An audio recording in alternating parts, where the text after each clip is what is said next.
Sometimes race cars just don't achieve what they could have, or perhaps should have, be it due to bad timing, bad management, or just plain old bad luck.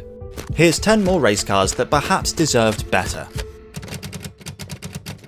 The Jaguar XJR-15 is one of those cars that ticks so many boxes. Racing DNA, super advanced construction, and a screaming V12, yet remains inexplicably under the radar. Developed by Tom Walkinshaw Racing and built by Jaguar Sport, a TWR-Jaguar collaboration, it was essentially a victory lap for the firm following their Le Mans win in 1988. The XJR-9 that they won with was a Group C prototype race car, the V12 monster that dethroned Porsche at Le Mans after years of uninterrupted success for the 956 and 962. But despite there being no homologation requirements, the idea of building a Group C car for the road was present in people's minds. Surely it would result in an all-time great supercar. So TWR did it. They took an XJR-9 chassis and had Peter Stevens design a modern composite supercar body to drape over the top, and voila! A supercar icon was born. Except it kind of faded into the background as time marched on. For context, the XJR-15 was contemporaneous to the Ferrari F40 and Porsche 959 era of supercar excellence. It made around the same power, weighed less than both of them, was powered by a naturally aspirated V12, and was underpinned by a Le Mans winning chassis, giving it more performance credibility than either of those two poses. Well, I suppose both those cars do have racing credentials, but it's not quite a Group C Le Mans win, is it? But while the F40 and 959 remain icons, the XJR-15 is a bit niche. It was super raw, only 53 were built, and they cost double what an F40 cost. Maybe it was just too extreme? Jaguar organised a one-make racing series for the cars as well, and this is where we start to get into why I really think the XJR-15 deserved better. It was built between 1990 and 1992, during the very end of the Group C sports car era it was built to celebrate.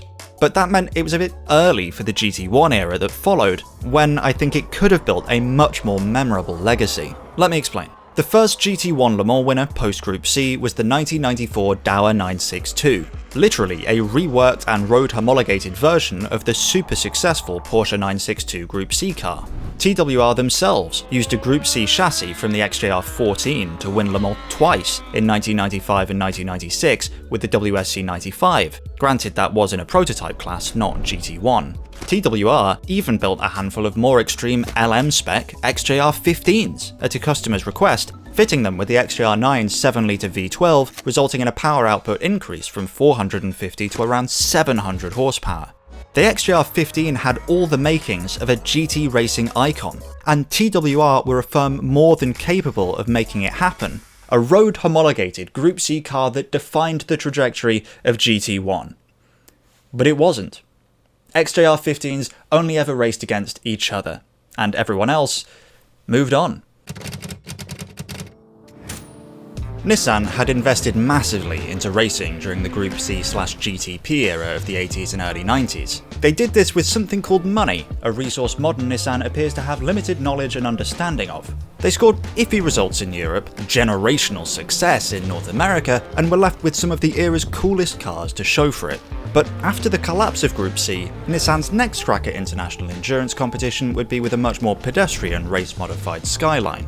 The Skyline had a strong racing career already in Group A touring car racing, but for European GT1 events it was immediately clear that they would need something a bit more punchy. So Nissan Motorsport, or Nismo for short, got in touch with their old friends at Tom Walkinshaw Racing. In fact, the GT1 car Nissan asked them to help develop and build had some real crossover with the XJR-15, as TWR used much of the same tooling for the new Nissan's cabin as they had done for the Jaguar.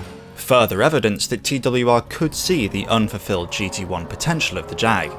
The R390 GT1 wasn't just a rebodied Jag though. Beyond the cabin, the car was bespoke. It was designed by Ian Callum, with Tony Southgate on the more technical side, and would be powered by the V8 Nismo had used in their later Group C machines. But there was still one hurdle left to overcome: homologation. Unlike Mercedes and Porsche, who built a small number of customer cars in the form of the CLK GTR and the 911 GT1 Strassen version, Nissan didn't see the point in doing more than the absolute bare minimum, and so they only built one of them. It used the same 3.5-litre twin-turbocharged V8 as its racing counterparts, though its power output was cut back to just 550 brake horsepower, although this is sometimes quoted as 350. It was claimed that the road version could achieve a top speed of 220 miles an hour, however Nissan chose never to test this. The car would debut at Le Mans in 1997, and they ran into problems before the car had even seen the track yet. All cars that race at Le Mans must be inspected by the ACO prior to the event. All three of the R390s failed this scrutineering due to what Nissan called a, quote, misunderstanding about the regulations. This resulted in last-minute modifications to the cars to make sure they would be able to compete. Despite a strong qualifying performance, the R390 was doomed to fail. The modifications done to the rear of the car to bring it in line with the regulations meant that all three cars were plagued with cooling difficulties.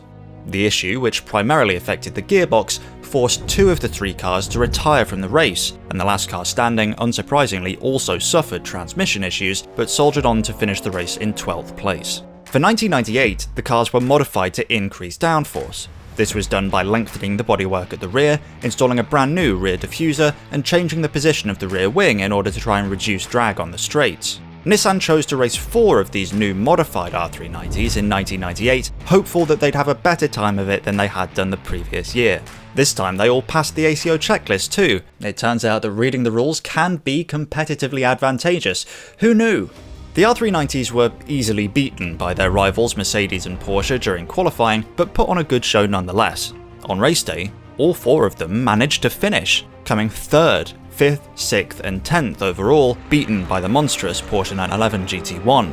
But a podium finish in the world's toughest circuit race is no small feat, and to have achieved it ahead of McLarens, Toyotas and Ferraris surely meant that Nissan weren't barking up completely the wrong tree. But after 1998, the R390 was abandoned, replaced by the R391, an entirely new machine built for the burgeoning LMP class instead.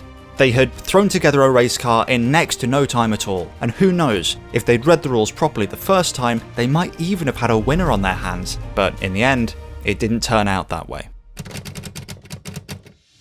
The Sauber Mercedes Group C outfit had seen enormous success in European endurance racing in the latter years of what could be considered pure Group C. The C9 famously thundered to Le Mans victory in 1989 after a multi-year joint effort by Swiss constructor Sauber and German automotive titan Mercedes-Benz. The follow-up was no slouch either. Sharing the same 5-litre twin-turbocharged V8 as the C9, the Sauber Mercedes C11 took World Sports Prototype Championship victory in 1990. They didn't contest Le Mans though, as in 1990 it didn't count towards the championship. They still should have done though, in my opinion. I guess they were scared to lose the crown on track. But for 1991, the Group C rules changed, and to avoid performance penalties, entrants into the top C1 class were required to race with 3.5-litre naturally aspirated engines, much like the Formula 1 rules of the day. The reasons and fallout from the new regulations are beyond the scope of this section. I've discussed it in more detail in a number of videos dedicated to Group C cars. Importantly for this story is that Mercedes had planned for this, and to meet the new rules, they had developed a brand new 3.5-litre naturally aspirated flat 12. Long story short, it was dreadful. The C291 was an atrociously unreliable car, thanks mostly to that insane engine decision. For reference, Jaguar were using Ford V8s shared with the Benetton F1 team, and Peugeot had developed a much more conventional V10 for the job. The Merc Flat 12 needed placing in a padded cell, not a prototype race car. It was so bad that for a number of rounds in 1991, the team ran the old C11 with penalties as a backup car in case the C291 failed to finish, which it did, a lot. And even on the occasions where the C291 did finish, it wasn't unheard of for the C11 to beat it on pace. By the end of the year, after some changes, things were slightly better, and at the season's final round, Michael Schumacher piloted a C291 to its first and only win. The plan had been to continue developing the car into 1992, but it was becoming clear that the 3.5-litre formula had been a death blow to the Group C class, and so Mercedes called it quits, relegating the C291 to motorsport purgatory as the car that ruined Mercedes' Group C program. It is a shame, really. It should have been so much more. By the late 1990s, Reynard had built successful prototypes for Formula Racing and IndyCar, GT cars for Dodge and Panoz, and touring cars too. So as the LMP era began to take off, it would only be natural for the firm to develop a customer racing machine to take on that class too. Their answer was the 2KQ, a modern carbon LMP chassis built to meet the requirements of both the LMP 900 and LMP 675 classes running at the time, with a focus on North America and the American Le Mans series. While LMP 675 and LMP 900 differed in maximum weight, 675 and 900 kilos respectively, as well as other knock-on requirements, the original intention was for the classes to serve as differing approaches more than stratified classes. It was therefore possible for LMP 675 cars to fight for outright wins, at least in theory. The original 2KQ, however, was not received well by the teams who bought it, most notably the LMP 900 outfit of Johansson Matthews Racing, as the quote street fighter high downforce design left the car massively down on pace compared to its competitors. And to add salt to the wound, the fact the car had been tested to LMP 900 standards meant that anyone choosing to run the car in the LMP 675 class was pretty much unavoidably 50 kilos overweight thanks to the bulkier crash structures required in the heavier cars. No worries though, the lower downforce and lower drag LM spec aero kit should solve at least the aerodynamic troubles, and to an extent, it did. ROC faithfully ran the car for years in European events in the LMP 675 class, powered by a 2-litre turbocharged VW engine. Amongst a number of noteworthy results, including beating LMP 900 cars frequently, the ROC-run 2KQLM claimed 3 consecutive class victories in the LMP 675 class at Le Mans in 2001, 2002, and 2003. Its 2001 victory stands out as a highlight as the car crossed the line in 5th place overall.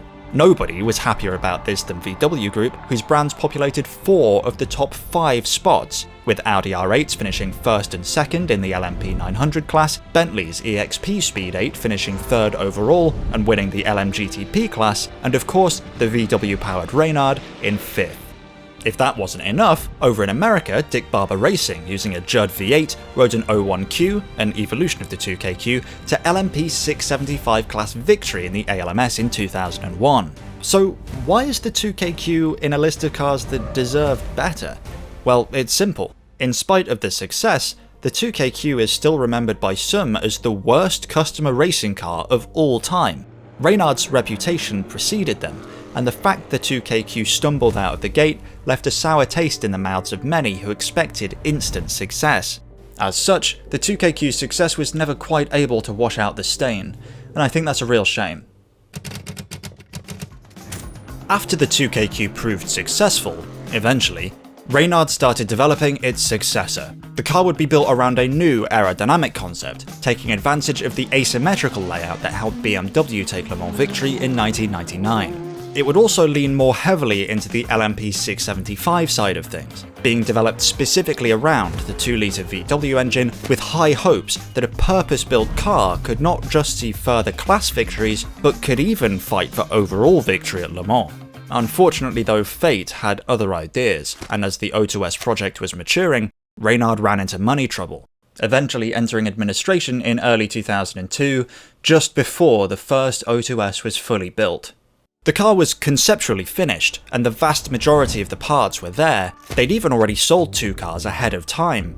The package was too much to let slip away, and so unsurprisingly, the project found a buyer during the bankruptcy process. International Racing Management bought the car, and a small team of former Reynard staff led by Kieran Salter and Will Phillips continue to work on the project in partnership with IRM and new engine supplier Zytec. The fact the O2S made it to the track at all is a miracle given the circumstances, but it not only survived, it thrived, forming the basis of 2 separate LMP car lineages that would continue racing until 2007. Despite the great story though, and the fact so many teams chose to trust the car over its long competitive life, the O2S never quite reached the heights it had been designed for. That overall victory never did come, and in fact, it never even ran with that VW engine, instead being powered by a Zytec V8 in LMP 675 guise, and often by a Judd V10 in LMP 900 guise. In another timeline, perhaps the Reynard O2S went on to match or even succeed the success of its unfairly maligned predecessor. In ours though, it did not. Despite this, I still think the O2S deserves a more prominent place in our collective racing memory, as it was one of the longest serving and most quietly impactful machines ever built for the LMP class. To watch my full in-depth documentary on the Reynard LMP project, including an exclusive interview with the former head of Reynard Special Vehicle Projects, Kieran Salter, click the link in the pop-out banner or check the video description. In 2001, classic racing icon and manufacturer of the car that bloke down the road bought fifth hand to try and look rich, Bentley returned to Le Mans for the first time in 68 years. The car they built, the EXP Speed 8, was heavily based on the closed cockpit Audi R8C. Unfortunately for them, however, the R8C was not very good, and had in fact been quickly scrapped by Audi for being shit. Its sister car, the open-top R8R, went on to underpin the R8 LMP we all know. Despite the questionable underpinnings though, the EXP Speed 8 did alright. It won its class 2 years in a row. Granted, that's not too hard when they were the only team contesting it, but they did manage 3rd and 4th overall too, which is nothing to turn your nose up at. 2003, however, would be different. Bentley redesigned their car with the help of Team Yost, the outfit that had been running the winning R8s for Audi. Now, of course, both Bentley and Audi exist under the VW umbrella, and they did at the time too, hence the platform sharing. But while the EXP Speed 8 was undeniably an Audi parts bin special, the new 2003 Speed 8 was genuinely something different. It had a totally reimagined aerodynamic concept, a new gearbox and a larger engine. It wasn't just built to be a support act, it was built to beat the Audis.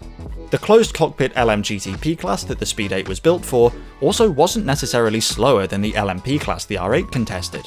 In fact, despite the larger frontal area, the more aerodynamic canopy shapes available to GTP cars often granted them higher top speeds, crucial of course at Le Mans. All this culminated in victory for Team Bentley in 2003, who crossed the line 1st and 2nd, with the winning car 5 laps ahead of the champion racing run Audi R8. Now, there's lots of caveats to this, which forms the foundation of why I think the Speed 8 deserves better. First and most obvious is the question of whether Audi and Bentley were even separate enough entities to be real competition. Did VW simply use their superior tech to engineer a Le Mans win for its new brand? Well, yeah, that's one way to look at it. Team Bentley also wasn't running against the powerhouse Team Yost at Le Mans in 2003, who had suspended their R8 campaign to help develop the Speed 8 instead, raising further questions about the seriousness of the competition and therefore the true weight of the win. But consider this, the Bentley Speed 8 was awesome. I think it's such a shame for such a fabulous car to have its moment marred by the ghoul of corporate fuckery. To be clear, I think this is a failure on VW's part. The caveats are fair to a degree. The fact that the Speed 8 was retired after 2003 as well is just another kick in the teeth, and perhaps evidence that Audi truly didn't want real competition after all. The Speed 8 deserved better, even if it meant worse results. Not many cars you can say that about. The 1996 Ferrari 550 Maranello is a classic GT car in every respect. In its day, and for the nearly 30 years since, the 550 has been praised for its driving feel, lauded for its linear power delivery, engaging steering and satisfying gated manual gear lever, which was linked up to a rear transaxle for better weight distribution, all lending the car its ability to negotiate twisty roads with effortless precision. I wish I could confirm or deny any of that, but anytime I try to drive one, someone always ends up screaming at me like, "Hey, stop right there!" or "Get the fuck out of my car!" You know, rude stuff like that. What has this country come to?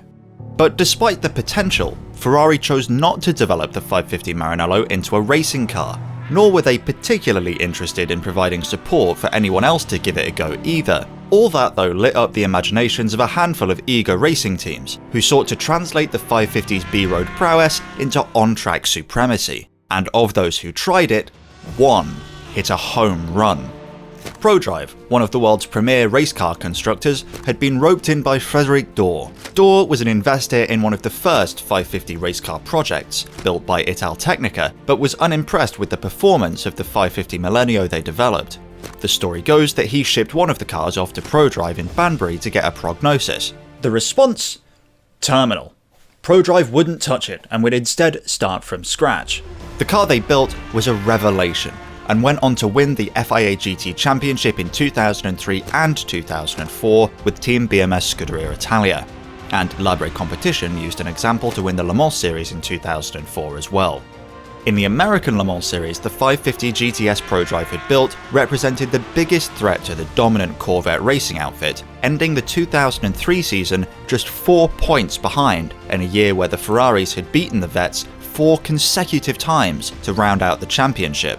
But Prodrive shifted their focus to developing their new Aston Martin DBR9, and so they never went back to finish the job in 2004. The 550 GTS could and maybe should have been the machine to dethrone the legendary Corvette C5R, and the decision not to seize that opportunity slightly baffles me to this day. Seeing the success that Prodrive were having with their 550 GTS, Ferrari themselves realised they had made a big mistake by passing up the opportunity to build their own racing version of the 550. With the introduction of the updated 575M, the Scuderia knew what they had to do. The problem was that Prodrive had done such a good job that Ferrari risked losing to an independent outfit that had literally bought their first racing chassis from dealers for conversion. And it turns out, that's exactly what happened. The 575 GTC wasn't a bad racing car. It was capable and did manage to steal some victories from the Prodrive built cars in the European GT Championship, but not close enough to challenge for championship victory. So why do I think it deserved better? Well, just a year after the unveiling of the 575 GTC, Maserati's MC12 GT1 hit the track in anger, going on to totally dominate the FIA GT Championship for years. Maserati was very closely tied to Ferrari under the Fiat umbrella at the time, and so the MC12 effectively killed the market for the 575 GTC instantaneously. There's no doubt the MC12 was a better car than the 575 GTC ever could have been, but the fact is that the true potential of the 575 was never really unlocked, as it simply didn't compete for long enough to enjoy the fruits of race-tested development. Would it have been great? Maybe not. And even if it was probably too late to ride the high for very long anyway. But it's a shame that a Ferrari-built GT racing car of such calibre and potential never got to fully realise that potential. While the Ferrari lot were riding their high in FIA GT, even if they weren't building the winning cars themselves, Italian compatriot Lamborghini entered the fray with the huge and obnoxious Murcielago RGT. Destined to be a poster car icon and desired by millions, the Murcielago wasn't just a new V12 flagship for the Raging Bull. As the first new car developed wholly under Audi's watchful eye, the Murcielago was on a mission to prove that the marque hadn't been compromised by German ownership. It was as mad as ever. The original Murcielago boasted a 6.2-litre naturally aspirated V12, pushing just over 570 horsepower to all 4 wheels. A little Audi influence creeping in there. But most Lamborghini of all was the looks. I mean, just look at it. It looks insanely big. It had a pretty heavy set appearance and made good on its looks too, weighing in at just over 1,800 kilograms, more than a base model Audi A6 of the day. Despite the mass, Reiter Engineering and Audi Sport put their heads together to turn the new supercar into a GT racing powerhouse. They stripped out all the useless shit, including the front half of the car's all-wheel drive system, and managed to get the car down to the class limit of 1,100 kilograms while keeping the most important part of them all, the scissor doors. It kept the V12 too, I guess. Despite the weight saving though, and the chassis and suspension reworks, and the aero package, the RGT just wasn't a very good racing car. It looked outrageous, sounded fantastic, and could be reliably found at the back of the grid. Between 2003 and 2009, the RGT won 2 international GT racing events, and its sister car, the RG1, built specifically for the Japan Lamborghini Owners Club, or JLOC, won 1 round in each class of Super GT. The RGT's replacement, named the LP670 RSV, was a much more complete race car than its predecessor, but still wasn't quite capable of fighting the true heavy hitters, landing 3rd in the championship standings in the 2010 FIA GT1 World Championship before slowly disappearing from the grid over the following couple of years. So did the Murcielago GT program deserve better? Not really. But it deserves to be remembered and celebrated more than it is, because while the cars weren't fast per se, they were something just as important to motorsport. They were fun. If you saw my recent video about the Ford RS200, you might have some questions. In that video I said, so was the RS200 doomed to fail? Well, yeah, kind of, probably. Even if Group B had been allowed to continue as planned until 1988, that would still have only given them a couple of years to make up a major deficit to Lancia and Peugeot. That doesn't mean it didn't get unlucky to a degree, it clearly did, but the nature of the class it was built for, and the people overseeing it, meant it was almost inevitably going to come crashing down. As spectacular as Group B Rally was, longevity was never really on the cards. However, the RS200 was a popular request on the last one of these that I did, so I thought I'd give it some time. If you recently watched my video about this car, please feel free to skip ahead to the analysis at the timestamp on screen. To quickly summarise for anyone who isn't familiar with the story of the Ford RS200, it was developed to compete in Group B Rally and was the replacement for the nearly finished Group B spec Escort RS1700T. It was Ford's belief, however, that the rear-wheel drive Escort was unlikely to be very good against their four-wheel drive competitors, especially on loose surfaces, and so they hired Tony Southgate to help them design a brand new, ground-up Group B rally car. The way that Ford constructed their four-wheel drive system, however, is one of the most famous aspects of the RS200. The engine would be mounted in the middle of the car, with the gearbox at the front. This meant power had to be sent from the mid-mounted engine, tucked behind the cockpit, all the way to the front of the car where the gearbox was, and then the rear wheel's share of that power then had to traverse the full length of the car in the opposite direction. This wasn't totally mad. It meant the car had excellent weight distribution, but it added complications and weight that contributed to the car suffering reliability trouble and being overweight compared to its biggest rivals. The car was powered by an approximately 425 horsepower 1.8 litre turbocharged engine that reportedly struggled at low RPM, and the body was made from fiberglass by three-wheeler specialists Reliant in order to try and reduce weight as much as possible. Ultimately, the RS200's development dragged on a bit too long, and it wouldn't see proper competitive use until 1986, a year in which it was at the centre of two deadly accidents shortly before the Group B class was formally discontinued. So the RS200 was late to the party, and Ford's fumbling of the homologation of its Evolution variant hamstrung the short time it was able to compete in the World Rally Championship. Therefore, it deserved better, right? Well, I do think it deserved better, but not quite for that reason. As I said in the clip shown earlier, even had Group B been allowed to continue until 1988 as planned, the RS200 still would have had a major deficit to make up to Peugeot and Lancia in a really short amount of time. Most new winners in the class had found success through the introduction of new cars, not development of existing weak ones.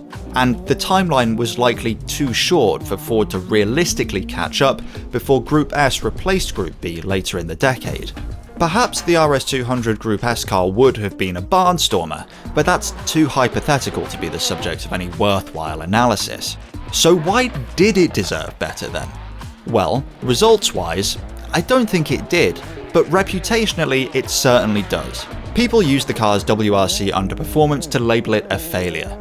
I myself have done so in the past, but the World Rally Championship isn't the be-all and end-all of rally, and the RS200 was enormously successful in a number of regional and national championships, as well as taking the International FIA Rallycross Championship in 1991.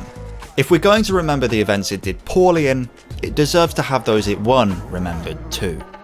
If you haven't seen part 1, check it out here. Let me know in the comments if there's a car you're seething at not seeing, and if you enjoyed this, then maybe I'll make a part 3. Thank you as always to the wonderful channel members. To support us directly, click the join button below. Thank you for watching, and until next time, goodbye.